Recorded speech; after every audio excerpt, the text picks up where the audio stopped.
ଢେଙ୍କାନାଳ ଜିଲ୍ଲା କାମାକ୍ଷାନଗର ଉପଖଣ୍ଡର ନୃସିଂହପୁର ପଞ୍ଚାୟତ କମଗରା ପାଟନା ତରଫରୁ ଶିଶୁ ଅନନ୍ତ ଆଶ୍ରମ ଶାଖାଠାରେ ଚଳିତ ଫାଲ୍ଗୁନ ମାସ ଶୁକ୍ଳପକ୍ଷ ଦ୍ୱିତୀୟା 1 ତାରିଖ ଶନିବାର ଦିନଠାରୁ 3 ତାରିଖ ସୋମବାର ଦିନ ପର୍ଯ୍ୟନ୍ତ 3 ଦିନ ଧରି ଶିଶୁ ଅନନ୍ତ ଆଶ୍ରମ ଶାଖା ଦଶମ ବାର୍ଷିକ ଅଷ୍ଟପହର ନାମଯଜ୍ଞ କମଗରା ପାଟନା ଗ୍ରାମ ପକ୍ଷରୁ ଚାଲୁ ରହିଛି।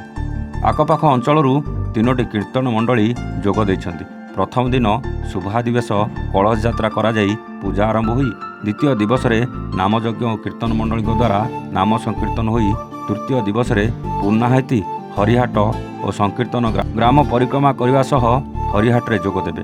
ଏହି ନାମ ସଂକୀର୍ତ୍ତନକୁ ନେଇ କମଗରା ଗ୍ରାମ ତଥା ପାରିମାଳ ଅଞ୍ଚଳରେ ଏକ ଆଧ୍ୟାତ୍ମିକ ପରିବେଶ ସୃଷ୍ଟି ହୋଇଛି। ଏହି କାର୍ଯ୍ୟକ୍ରମରେ ଶିଶୁ ଅନନ୍ତ ଆଶ୍ରମ ଶାଖାର ପରିଚାଳନା ପରିଷଦ, ସ୍ଥାନୀୟ ସରପଞ୍ଚ ଶିଶିରକାନ୍ତ ବେହେରା ଓ ରାୟ ନୃସିଂହପୁର ଗ୍ରାମ ପଞ୍ଚାୟତର କମଗରା ପାଟନା ଗ୍ରାମବାସୀମାନେ ପୂଜା କାର୍ଯ୍ୟରେ ସହଯୋଗ କରୁଛନ୍ତି।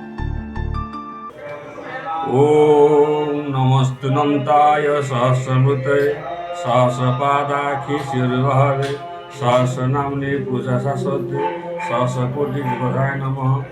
ଓମ୍ ଶିଶୁନନ୍ଦାୟ ନମଃ। ଶ୍ରୀ ଗୁରୁଦେବ ନମଃ। ଏ ଅଧମ ଶ୍ରୀମଦ ବାବା ଓଡ଼ିଆଙ୍କର ଅଧମ ସେବକ ଏଠି ଆଜି ନାମଯଜ୍ଞ ଚାଲିଛନ୍ତି। ଗତ ଦିନ ଅଧିବାସ ଆରମ୍ଭ ହୋଇଥିଲେ।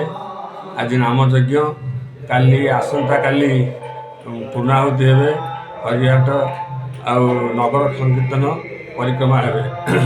ଏବେ 2-3 ଦଳ ଆସି ପହଞ୍ଚିଛନ୍ତି, ଏବେ ପୁଣି ଆସୁଛନ୍ତି। ଏଇଭଳିଆ ନାମ କାର୍ଯ୍ୟ ଚାଲିଛନ୍ତି ଆଉ ସମସ୍ତ ଦର୍ଶକମାନେ ଏଠି ଉପସ୍ଥିତ ଅଛନ୍ତି। ଏଇଭଳି ଆମର ଅନୁଷ୍ଠାନ ଆଜକୁ 10 ବର୍ଷ ହେଲା ଚାଲିଛି। ଢେଙ୍କାନାଳରୁ ଅକ୍ଷୟ କୁମାର ନନ୍ଦଙ୍କ ରିପୋର୍ଟ, ଏୱାନ୍ ଓଡ଼ିଶା।